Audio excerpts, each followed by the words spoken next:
রং? এর উপর রং করা হবে? একটু কম করে দিন, এটা নিচ্ছি।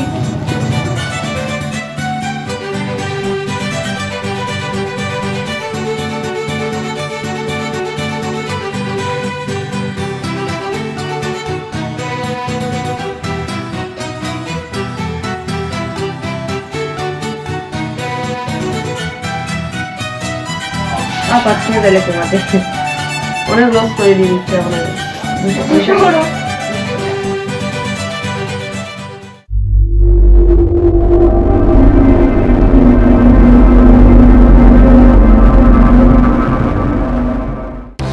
ওয়েলকাম ফ্রেন্ডস, পুরুলিয়া ভ্রমণের দ্বিতীয় পর্বে আপনাদের সকলকে স্বাগত জানাই। আজকের আমাদের ভ্রমণের ঠিকানা চড়িদা গ্রাম, যেটি পুরুলিয়া জেলার বাঘমুন্ডি থেকে মাত্র 3 কিলোমিটার দূরে অযোধ্যা পাহাড়ের কোলে অবস্থিত। বলে রাখি, চড়িদা গ্রামটি আবার মুখোশ গ্রাম নামেও জনপ্রিয়। এই গ্রামে প্রায় শতাধিক পরিবার মুখোশ তৈরির শিল্পের সাথে জড়িত।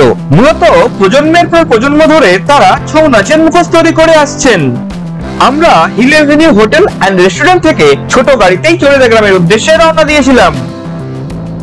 খুব আশ্চর্যের বিষয়, পুরুলিয়া ছৌ যে মুখোশের জন্য প্রসিদ্ধ, সেই মুখোশের আতুর ঘর চড়িদার কথা সাধারণ মানুষ শোনেননি বললেই চলে।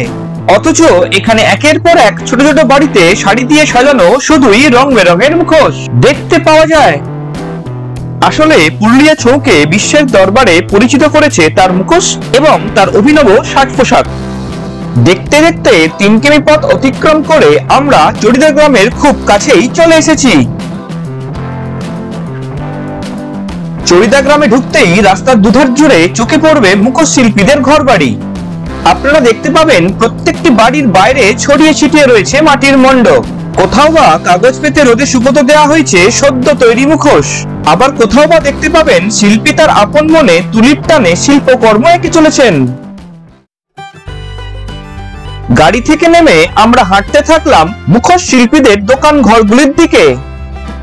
ছৌ নাচের মতোই মুখোশ তৈরিও যে কত বড় শিল্প, সে সম্পর্কে সম্যক ধারণা পূর্বেই আমার ছিল।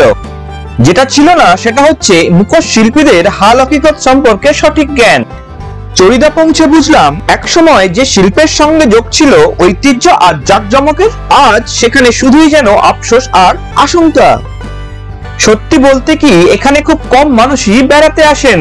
পুরুলিয়া ভ্রমণে এলে অবশ্যই চড়িদা গ্রামটি ঘুরে আসবেন। দারুণ জায়গা এটি।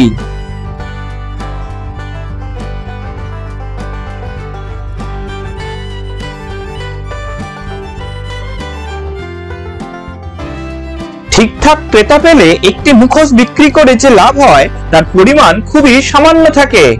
কেননা কলকাতা সহ যে কোনো বড় শহরের তুলনায় চড়িদায় খুব কম দামে মুখোশ পাওয়া যায়।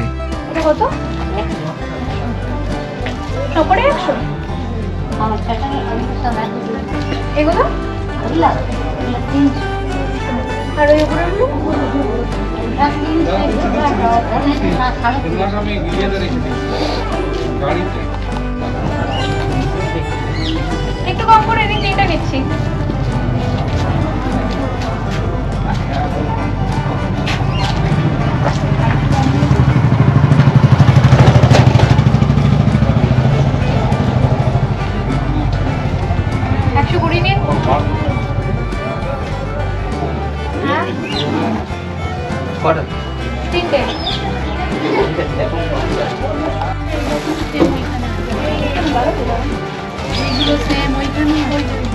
আলাদা আলাদা করে প্যাক করবেন কিন্তু।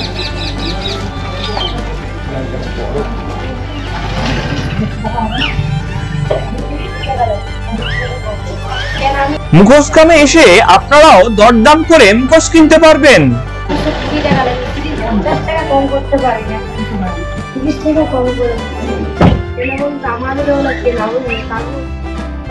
আপনারা নিজের চোখেই দেখে নিন শিল্পী কত ধৈর্য সহকারে তার শিল্পকর্ম এঁকে চলেছেন।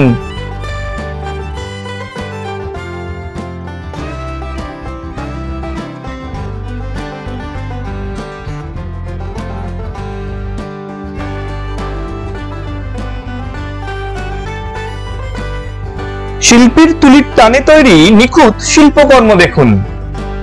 আসলে মুখোশ যে কত রকমের হতে পারে তা আপনারা এখানে বেড়াতে এলেই দেখতে পাবেন।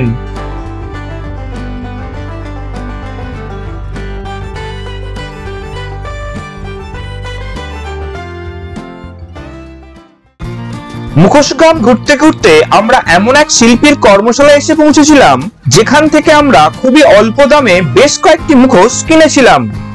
বলা বাহুল্য ঠিক কবে থেকে তারা এই কাজ করে আসছেন তা এই রুখামাটির সহজ সরল মানুষগুলো ঠিক করে জানেন না, তবে বংশ পরম্পরায় তারা এই কাজ করে আসছেন এটুকু নিশ্চিত।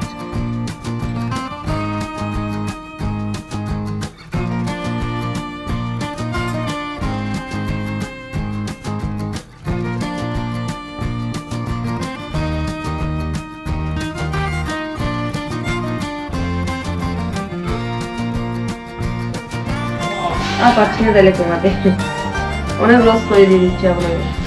দুশো করো।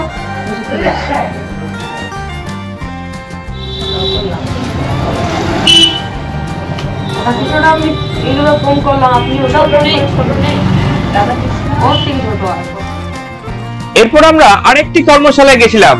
এই কর্মশালায়ও শিল্পীরা মুখোশ তৈরিতে ব্যস্ত ছিলেন।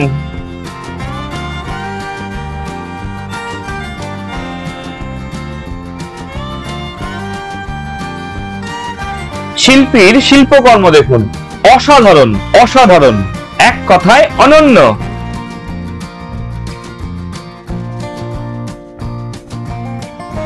একটা মুখোশ তৈরি করতে সময় লাগে অন্তত 5 দিন। প্রথমে নরম কাগজের 8 থেকে 10টি স্তর পাতলা আঠাতে ডুবিয়ে ছাঁচে একের পর এক পেস্ট করা হয়। তারপর কাদা এবং কাপড়ের একটি বিশেষ স্তর প্রয়োগ করা হয় এবং এরপর মুখোশটি রোদে শুকানো হয়। পরবর্তীকালে মুখোশটি ছাঁচ থেকে বার করে কাদামাটির সাহায্যে হাত দিয়ে মুখের বৈশিষ্ট্য যুক্ত করা হয়। এরপর কাদামাটি শুকিয়ে গেলে রঙের প্রলেপ দেওয়া হয় এবং সবশেষে জড়ি চুমকির কাজ করা হয়। এগুলো কি রং? এর উপর রং করা হবে? এক একটা মুখোশ কতদিন শুকোতে হয়? 3 দিন লাগে তৈরি করতে। 3 দিন। ছৌ নাচের মুখোশ কিভাবে তৈরি হচ্ছে সেটি দেখুন। আপনাদের জানিয়ে রাখি, ছৌ মুখোশের কাঁচামালের আমূল পরিবর্তন হয়েছে। পুরানো আলংকারিক উপকরণের পরিবর্তে এখন প্লাস্টিকের পুঁতি, ফিতা, ফুল, পাতা ইত্যাদি দিয়ে মুখোশগুলি সজ্জিত করা হয়। আপনাদেরকে আরেকটি বিষয় জানিয়ে রাখি, সেটা হলো এই যে চড়িদা গ্রামে মুখোশের সাথে সাথে আপনারা হাতে তৈরি গলার হার, কানের দুল, আংটি, চুড়ি ইত্যাদিও কিনতে পারবেন।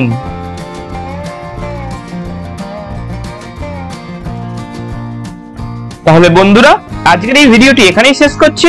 ভালো থাকবেন, সুস্থ থাকবেন।